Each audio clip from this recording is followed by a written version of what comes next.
I had always known Marcus Walker would try to destroy me. What my stepbrother hadn't counted on was that I'd been preparing for this day for 2 years. "Clear out your desk, little sister," Marcus smirked, leaning against my office doorframe. The board unanimously agreed. "You're just not executive material." I kept my face neutral as I looked around the office I'd earned through 6 years of 60-hour weeks at Walker Technologies. The company my father and stepmother had built from nothing. The company I'd helped transform into a $200 million enterprise. And the company Marcus had inherited after our parents' fatal car accident last year. "The board?" I said quietly, meeting his eyes. "You mean your college roommates you appointed after Dad died? They understand real business, Julia. Unlike you." Marcus straightened his Italian silk tie. "A gift from my father last Christmas. Face it, you're too soft. Too focused on client relationships and employee satisfaction. This isn't a charity." I began packing my belongings while Marcus watched with undisguised glee. Photos of Dad and me at industry conferences. The awards our cybersecurity division had won under my leadership. The contract from our biggest client, Meridian Global, which I'd secured last month. "Remember when you begged Dad to give you a chance?"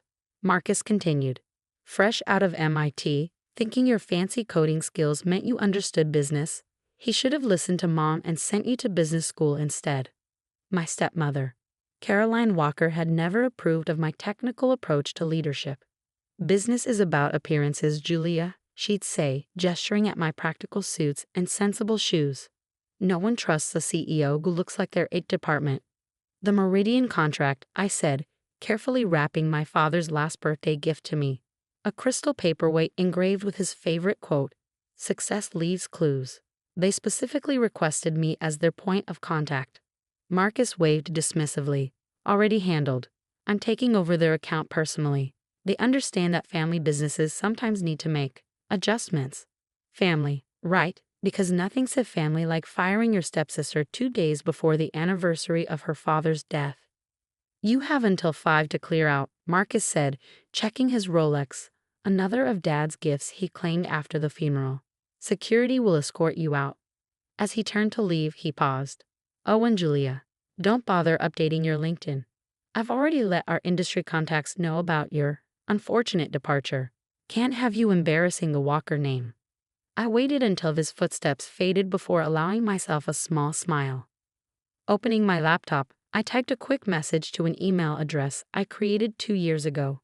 The day Marcus first tried to undermine me in a board meeting. "Execute Protocol Alpha. Timestamp. Now." The response came instantly. "Protocol Alpha initiated. Status. Active." Next, I pulled out my phone and made 3 calls. The first to my best friend and brilliant corporate lawyer, Sarah Mitchell. "It's happening," I said when she answered. Finally, Sarah replied. "Papers are ready. Meeting still on for 7. See you there." The second call went to Dr. James Morrison, my father's oldest friend and the only original board member Marcus hadn't managed to force out. "Julia," James answered quietly. "I just heard. I tried to stop it, but it's okay," I assured him. "Is everything in place?" "Yes. Though I still don't understand why you wanted copies of all those old contracts." "You will. Dinner tomorrow. Wouldn't miss it." The final call was to a secure number few people knew existed. "Ms. Stone. System activation confirmed. All backups secured and isolated. Waiting for your command.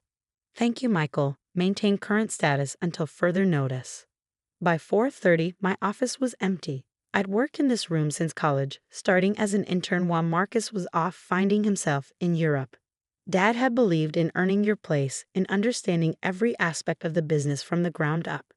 Marcus had other ideas. At 4:45, security arrived, Ted from IT and Alicia from the front desk, both looking uncomfortable. "Ms. Stone," Ted began, "we're supposed to." "It's okay," I smiled, handing over my access card. "I know you're just doing your job." Alicia hugged me quickly. "We'll miss you." As they escorted me through the lobby, I caught glimpses of familiar faces. Developers I'd mentored, admins I'd supported through family emergencies, sales team members who'd flourished under my client-first approach.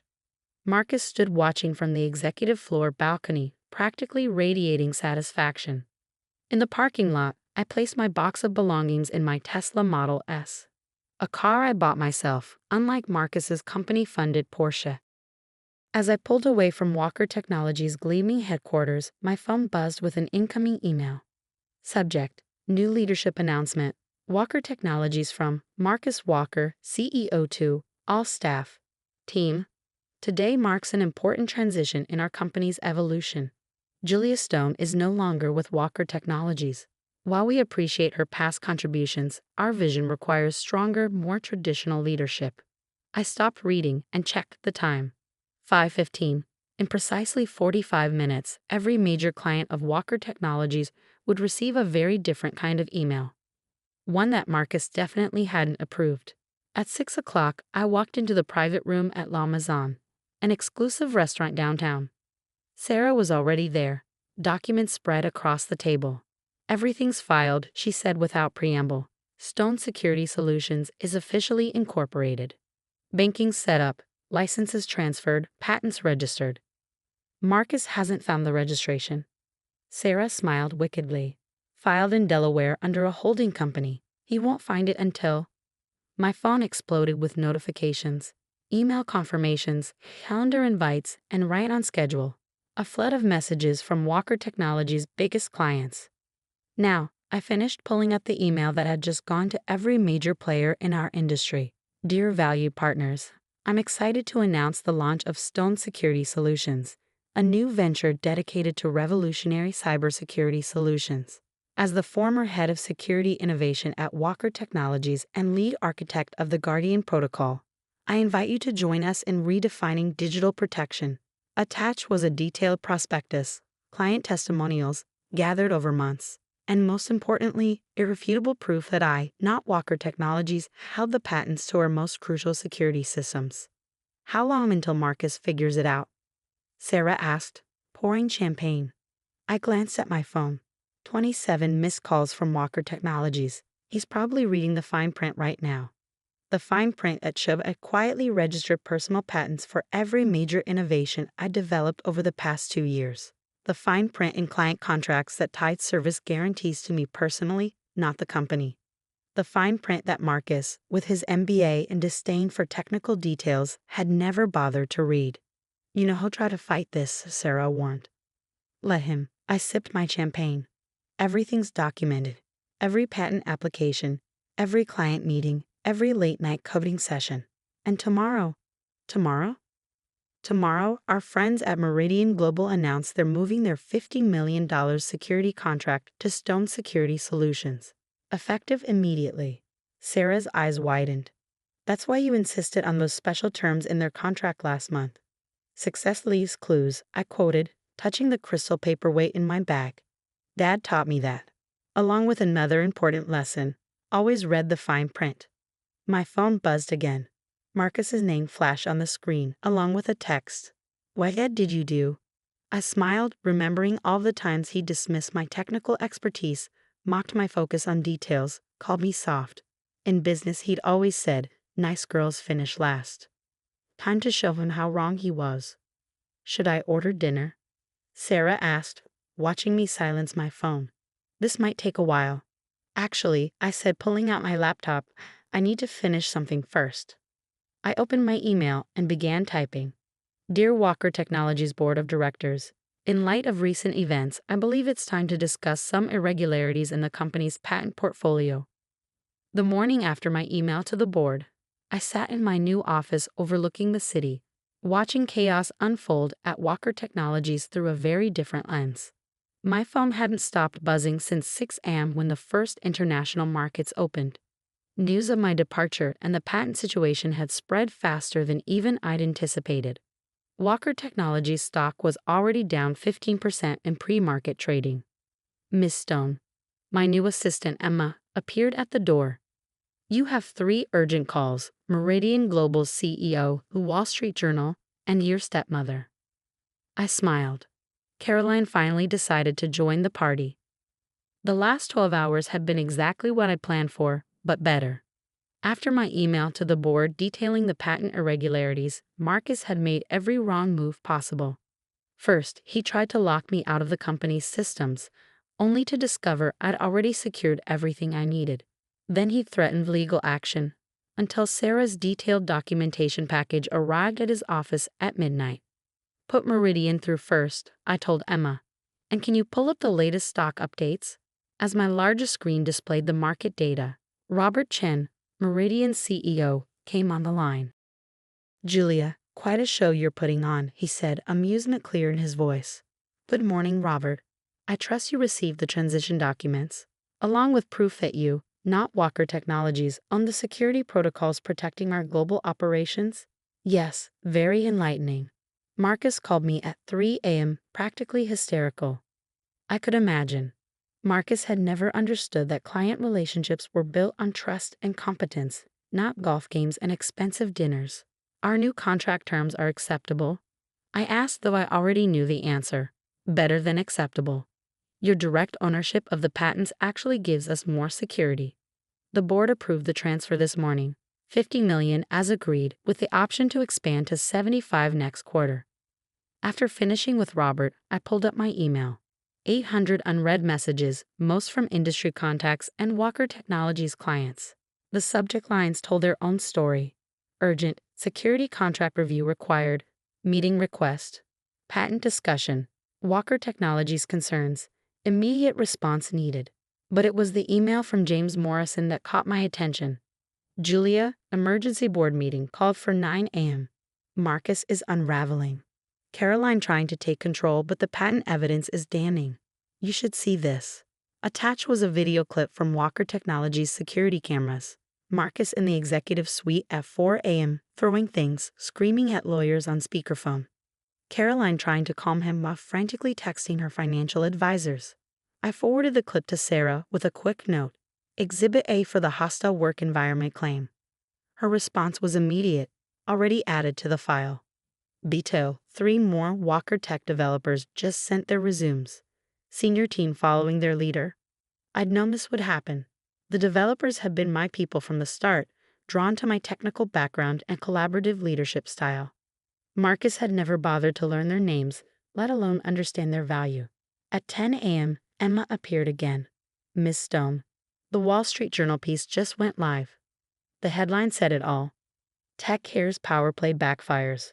Walker Technologies loses patents, clients, and trust. The article was devastating in its precision, detailing how Marcus had attempted to force out the company's chief innovation officer, me, without understanding that I personally held the patents to our core technology. It included quotes from industry analysts questioning Walker Technologies' future without its security protocols and testimonials from clients already announcing their transition to Stone Security Solutions. My phone buzzed. Caroline again. This time I answered. Hello, Caroline. Julia, this has gone too far. My stepmother's usually perfectly controlled voice shook slightly. Your father would be ashamed. Really? Dad would be ashamed that I protected my innovations, that I built my own success instead of letting Marcus steal it. He's your brother. Stepbrother, I corrected, who just tried to destroy my career. How is he enjoying his morning? Caroline's tone turned wheedling. We can fix this. Come back. Equal partnership with Marcus, full board seat. Whatever you want. I already have what I want. I looked around my new office at the teams already working in the open space beyond. My own company, my own terms. No more playing nice while Marcus takes credit for my work. The company will fight this. With what evidence? Every patent application has my name on it.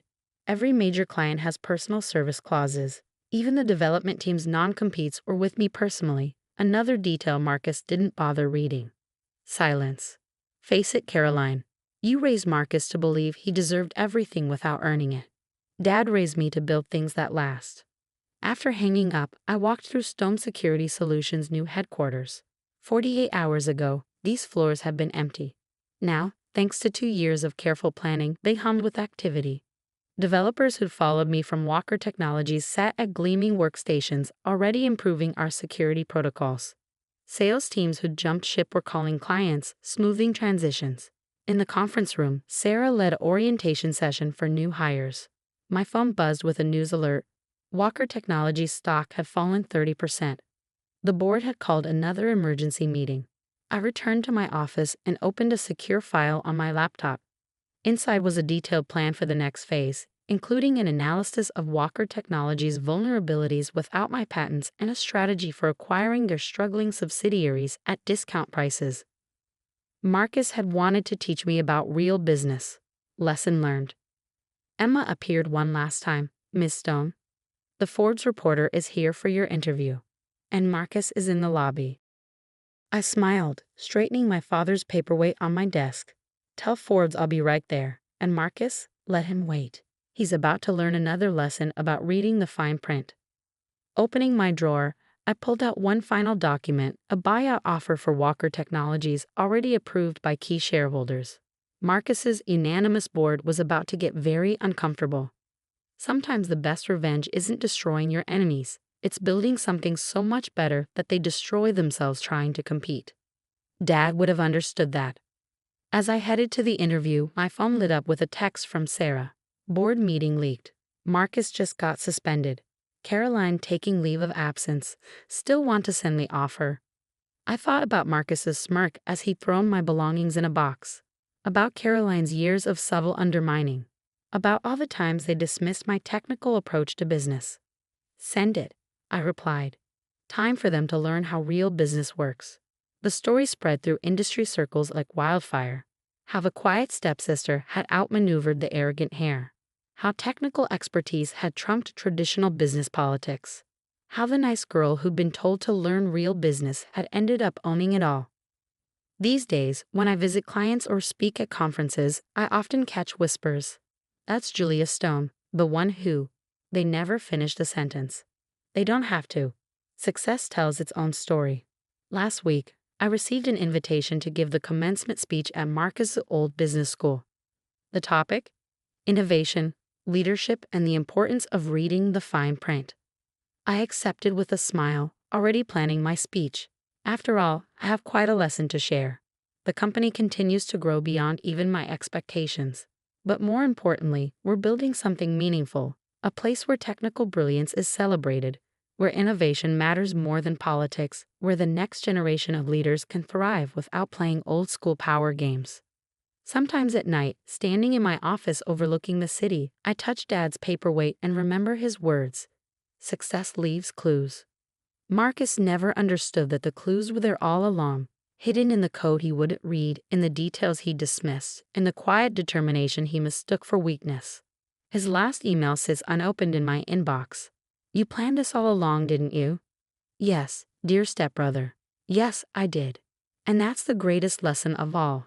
Sometimes the best business strategy is simply being underestimated by the right people. The vote is final, my older brother Marcus declared, shuffling the papers in front of him with an air of smug authority. 4 votes to remove Olivia from her position as Chief Operating Officer, 1 vote against. I sat at the long conference table in our family business's main office, the same table where our father had taught us about running Callahan Construction Supply when we were children. Now my 4 siblings, Marcus, Ethan, Diana, and Victoria, sat on one side while I sat alone on the other. My name is Olivia Callahan, and I'd just been voted out of the company our grandfather built from nothing. This is about the future of the business, Marcus continued, not meeting my eyes. We need to be aggressive, ruthless even. You're too, he paused, searching for the right word. Soft, Diana finished examining her manicured nails. You care too much about the little things. Employee welfare programs, environmental impact studies, community outreach. That's not how you run a construction supply company. I looked at each of them in turn. Marcus, 38, who'd been scheming for total control since father retired. Ethan, 36, always following Marcus's lead. Diana, 34, who'd never forgiven me for being father's favorite. And Victoria, 30, the youngest, who probably voted against me just to avoid being the next target. Those little things increased our profit margins by 22% last year, I said quietly. Happy employees are productive employees. Sustainable practices attract better contracts. Community goodwill opens new markets. Numbers can be manipulated, Ethan scoffed. The fact is, you're holding us back from real growth. We need to cut costs, squeeze suppliers, maximize short-term gains. I thought about my latest project, a revolutionary eco-friendly concrete mixture that could reduce construction carbon emissions by 40%. The research was nearly complete, the patents almost ready to file. And the innovation division? I asked. The new products in development? Waste of resources, Marcus waved his hand dismissively. We're shutting it down. This is a supply company, not a research lab. My heart sank. 5 years of work, millions in potential revenue, all about to be scrapped because my siblings couldn't see beyond the next quarter's profits. The severance package is generous. Diana pushed a document across the table. 6 months' salary, plus your shares will be bought out at current market value. I didn't touch the paper. Dad trusted me with operations for a reason. Dad's retired, Marcus snapped. And his old-fashioned ideas about business ethics and family legacy retired with him. This is business, Olivia. Real business. I thought about calling Father, who was probably tending his roses in Arizona, blissfully unaware that his children were destroying everything he built. But he'd been clear when he stepped down. It's your generation's time now. Handle it amongst yourselves. Fine. I stood up, leaving the severance package untouched. I'll have my office cleared by end of day. Don't forget to sign the non-compete agreement, Ethan called out as I reached the door. No working for competitors for 2 years. I turned back, finally smiling. Oh, I won't be working for competitors. They didn't understand my meaning. Not yet. In my office, I began methodically packing my personal items. Family photos from happier times, awards for sustainability initiatives, the plaque for Most Innovative Regional Business 2023. My phone buzzed.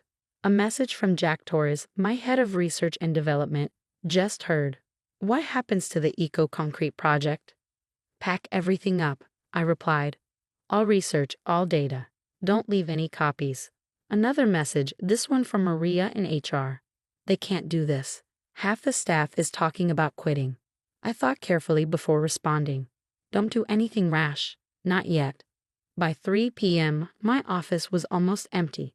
Through the glass walls, I could see Marcus showing someone around. Probably my replacement, someone who shared his aggressive vision.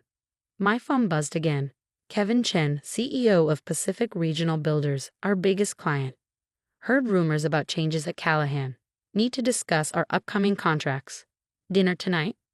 I smiled, remembering how many times my siblings had complained about my unnecessary client relationships. All those dinners, site visits, and personal touches they saw as wastes of time. Love to, I replied, 7 p.m. at the Capitol Grill. As I carried the last box to my car, Jack met me in the parking lot. The eco-concrete research, he said quietly, all backed up and secured. No traces left on company servers.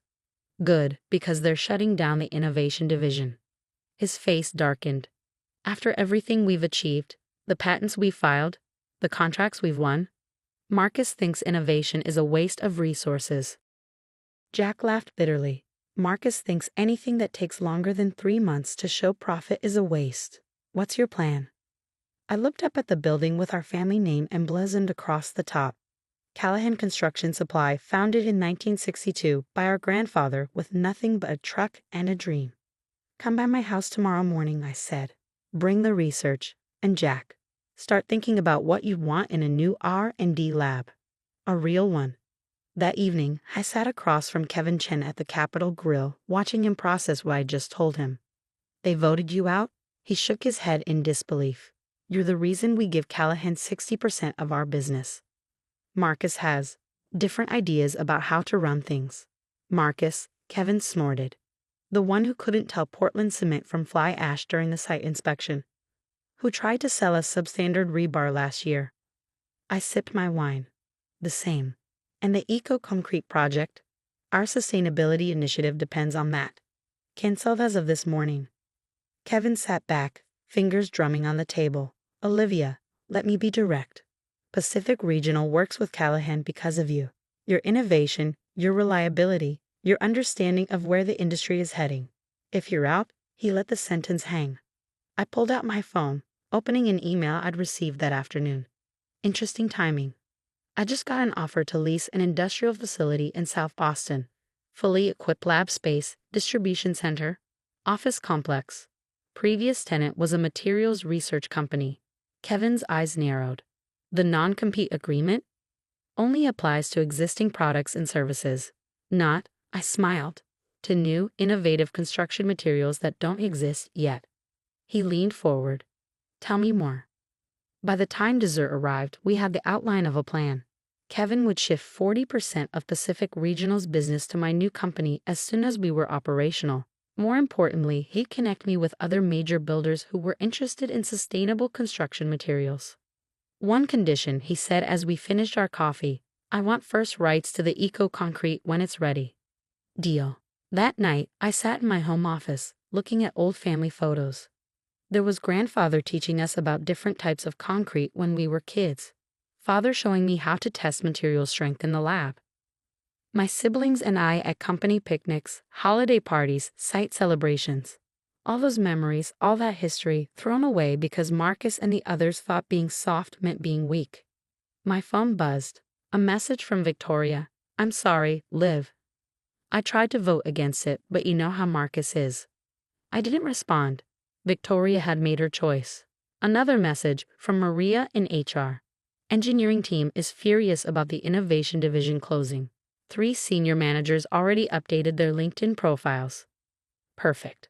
I opened my laptop and began typing, announcing the formation of Nova Materials Technology, specializing in next-generation sustainable construction materials. The non-compete agreement sat unsigned on my kitchen counter.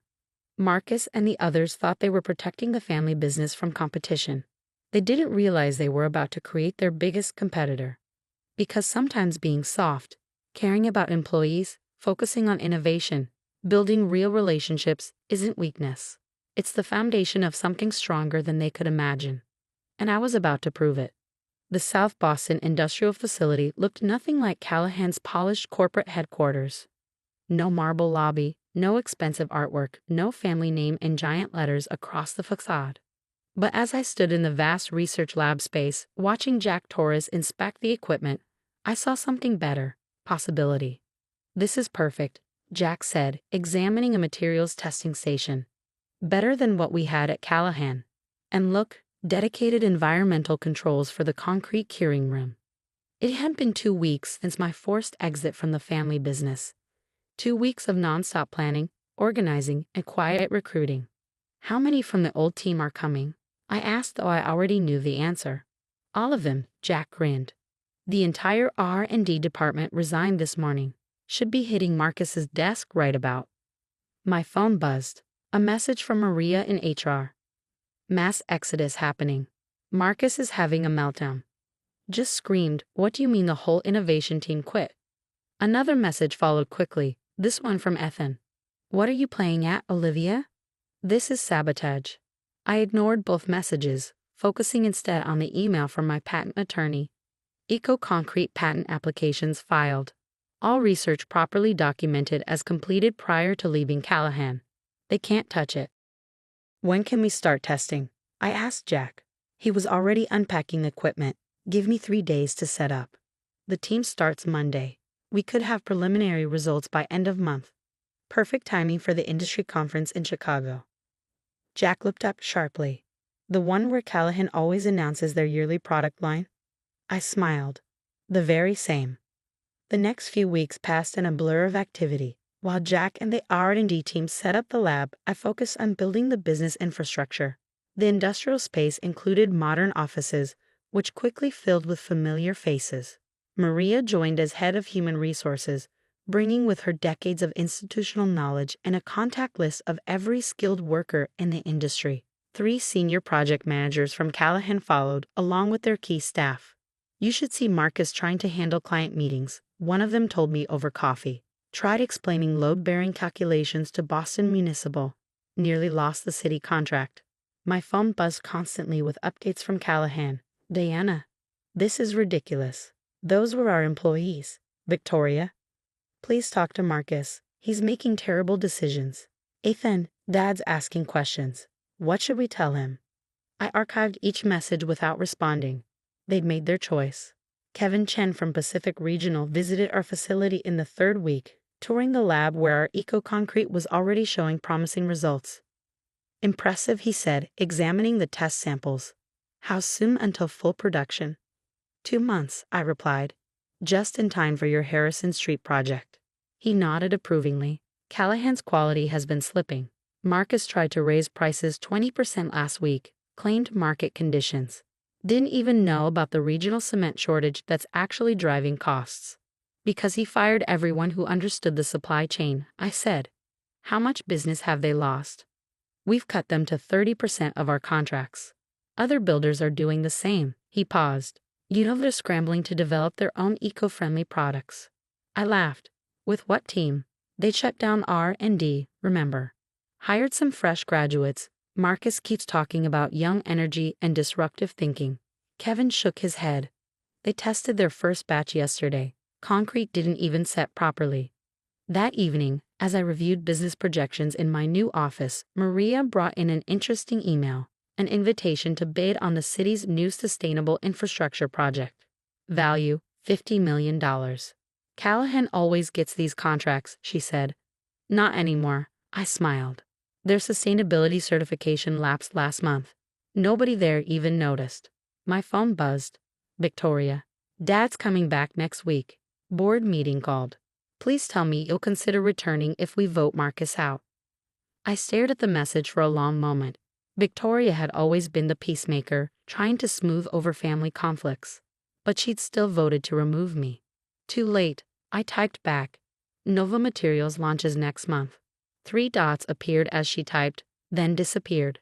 No response. The following week brought another surprise. Diana showed up at our facility unannounced, designer heels clicking on the polished concrete floor. Wow, she said, looking around the modern space. This is not what I expected. Can I help you with something? She shifted uncomfortably. The Thompson contract. They're threatening to switch suppliers. Something about innovative materials and better service. Sounds like a them problem. Olivia, be reasonable. That account is worth millions.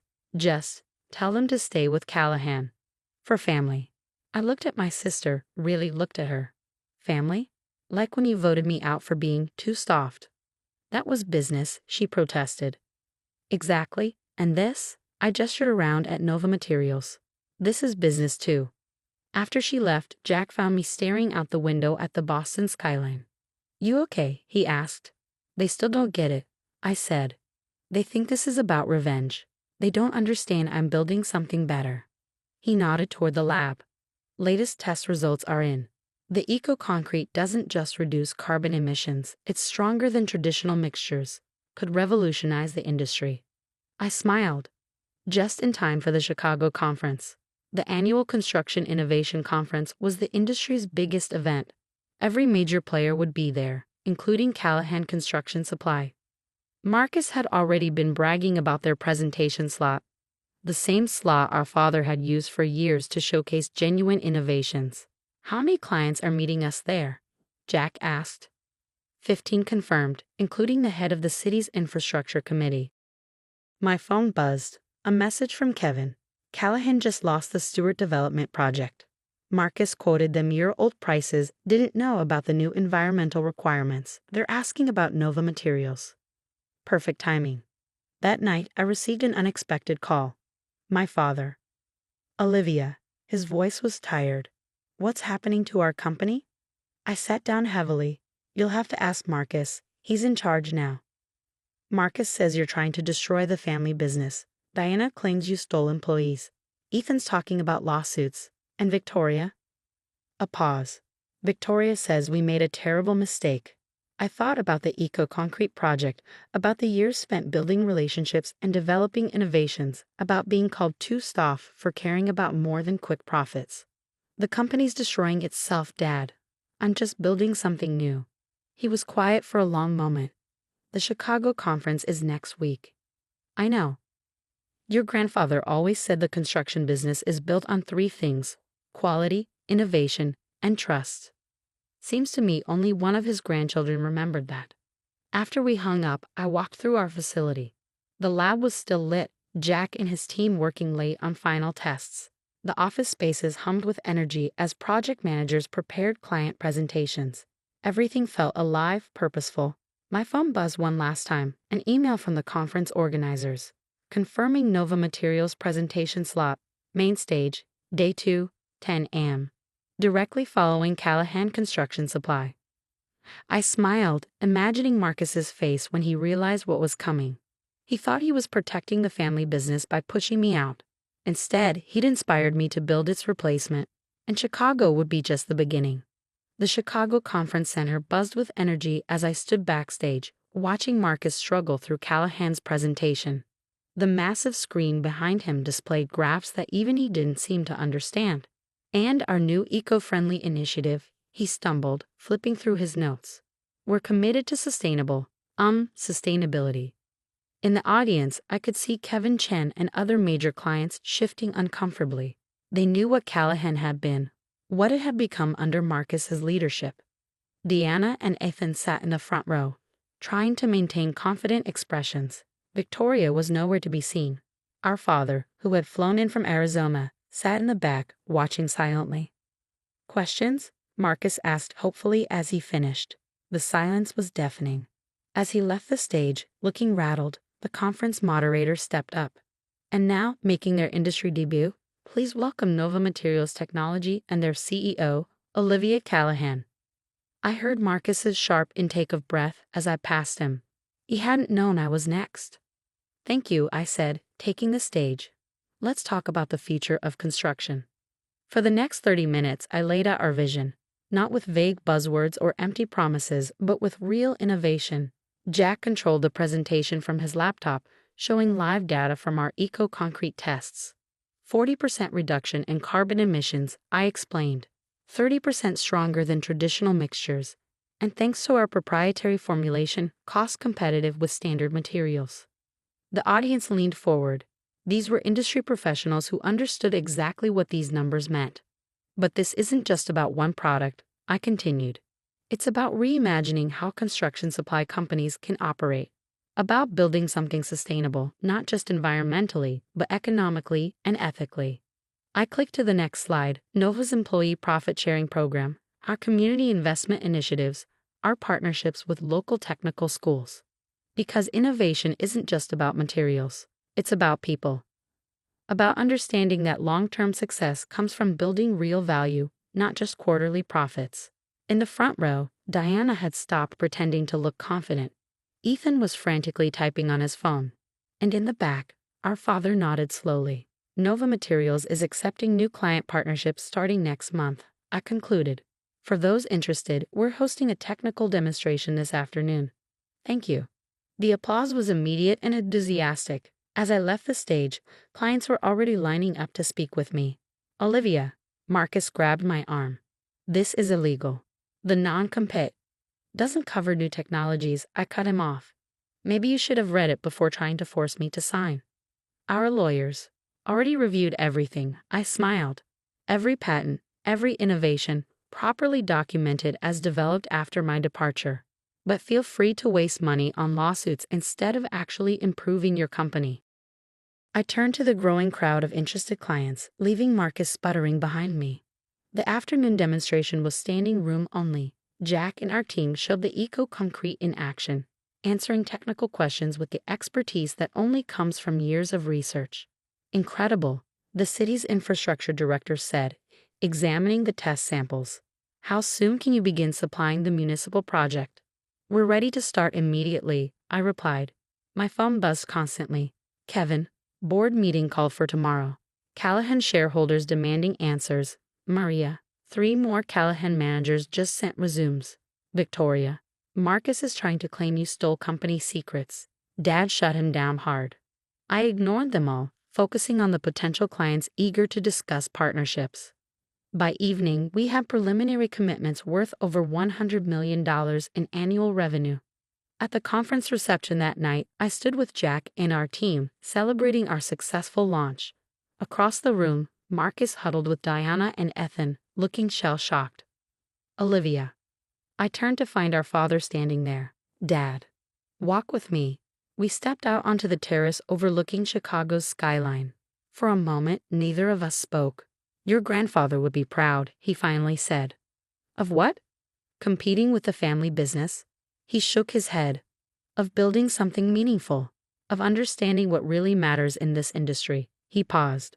Marcus wanted me to try to stop you, threatened to sue you for everything you've got.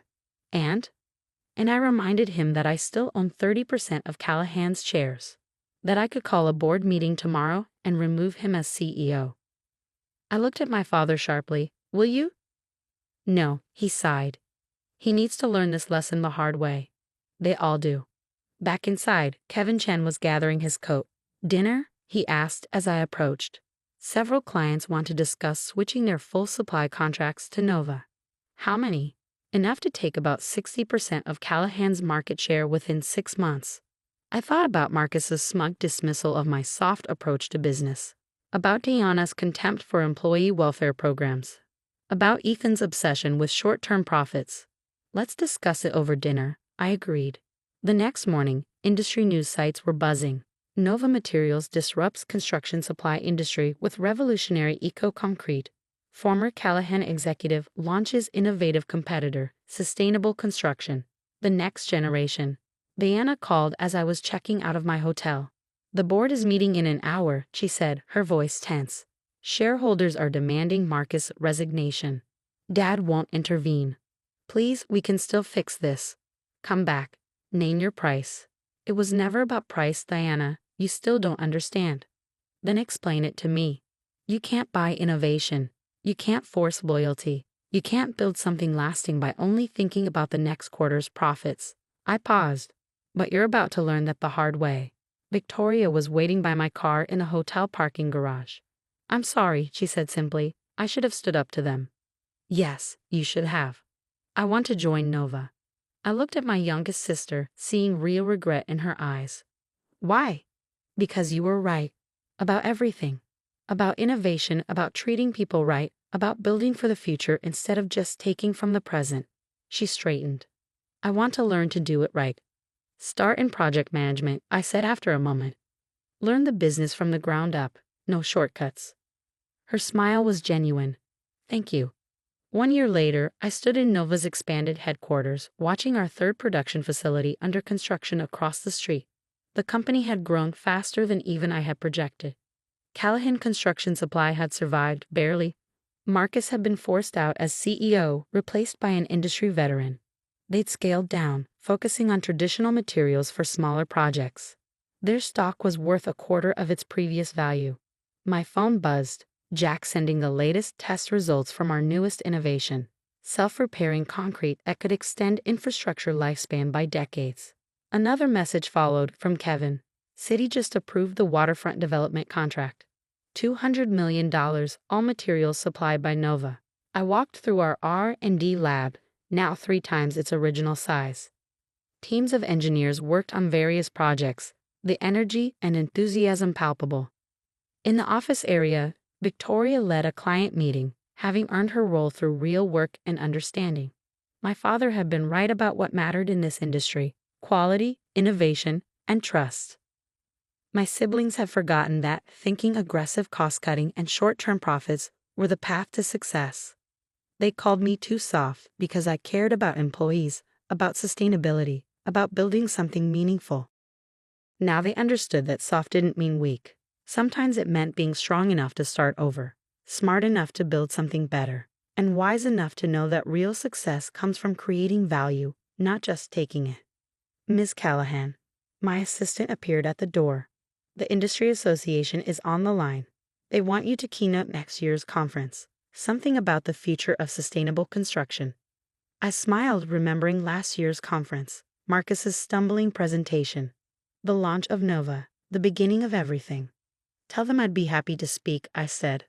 I have a lot to say about building things that last.